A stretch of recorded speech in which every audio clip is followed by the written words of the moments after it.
Hello everybody. I'm Paul and I'm proud to be Nattya's dad. The father of the bride normally gets to speak first because he also normally gets the opportunity to pay for everything. On this occasion, I'd like to let you all know that both families have contributed equally. So I'd like to thank you from Andrew's family from the bottom of my pocket.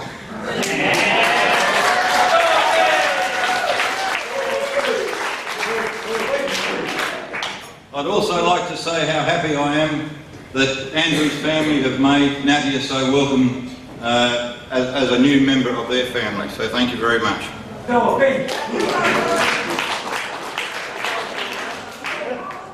My first duty on behalf of the families is to thank you all for coming. I know that some of you have travelled a long way and we really appreciate the fact that you've come here today to enjoy this celebration for the newly married couple and with the families of both parties. Nattaya came into my life when she was about 13 and a half years old, so I've known her for the greater part of her life. I've watched her grow up, and when she was young she would never have dreamed that she would have come to a different country, let alone marry someone from a different country.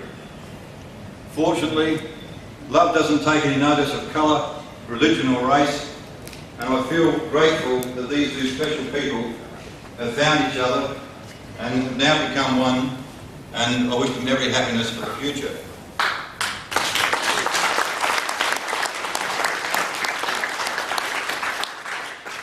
According to the Idiot's Guide to Wedding Speeches, I must now talk a bit about Nattaya and let you in on a few juicy secrets. Sadly, I don't have any. But I can say that Nattaya sometimes gives the impression of being a quiet and unobtrusive person. But small pieces of her life have filtered through to me over the years to let me know that there's another Nattaya that I don't know that much about. And there have been some hijinks that have never come to the family table. Perhaps it was better that way. What I do know is that Nattaya has a strong and determined character beneath her demure veneer. And I think that perhaps of our three girls, she reminds me most of the qualities of Renu and the reasons why I married her. That she is resilient was brought home to me several years ago. I was on leave in Thailand and Nattaya and Renu and I had the job of digging a trench across a public road to bury a pipe to drain some water off the rice fields. The job started out okay, but after a short time, under the scorching sun and the hard ground, I collapsed. I drank all the water and I collapsed under a bush. And the two women had to keep plodding on and an hour or so later finished the job. So much for the sun-bronzed Aussie male. Nattaya is also a naturally very neat and tidy person. At her home, her room was always the cleanest and even her car was immaculate.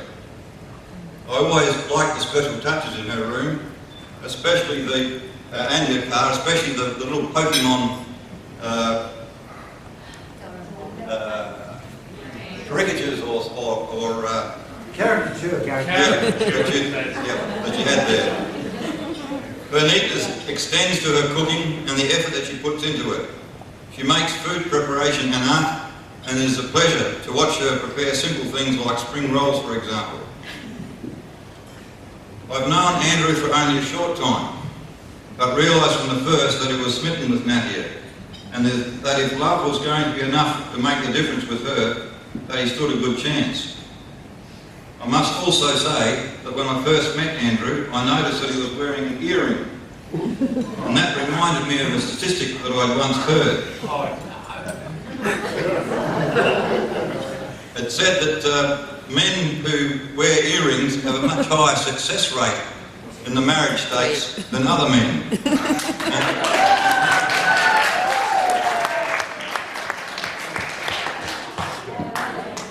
The reason being, they they've already experienced some pain and knew something about jewellery.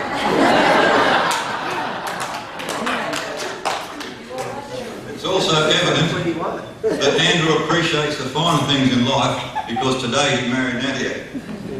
And I think today Nattaya would make any man proud because she looked very beautiful today.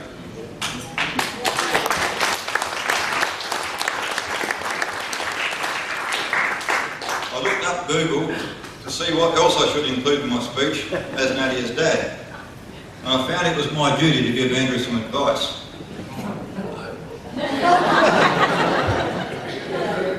Well, I don't know that I'm the best person to do this because Rainu and my mum always described me as a part-time husband. But I'm going to give it my best shot. The first thing I learned about getting married was I had to stop painting the town and start painting the house. Or in Rainu's words, wedding means working. That's true. I also learnt that very quickly that all the labour-saving devices that have been invented for women, electric washing machines, electric dryers, juice makers, the whole works, nothing's been more successful than a man. With some experience I say, happy wife, happy life. Nattaya and Andrew, I wish you every success in your life ahead. And I'm sure that with a little patience and a little give and take on both sides, you'll have a long and happy marriage. It is my wish that you'll be blessed with happiness that grows and with love that lasts, and that you'll have a long and peaceful life together. And before proposing a toast, I'll give you one last piece of advice. There is no challenge in marriage that can't be overcome by one or more of the following. I was wrong, you were right, yes, dear, I love you.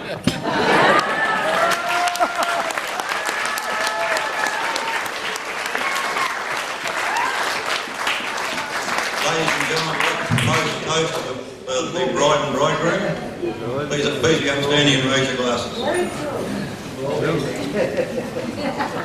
To Andrew and Ashley. Andrew and Ashley.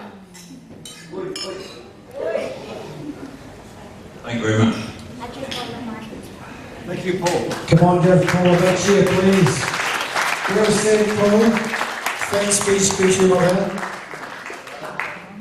That's about it, I think. Before our batteries run out. Oh, bad luck. Ladies and gentlemen, next speaker on the No, scene, can you please, everybody, put your hands together for family, friend, birth, everybody.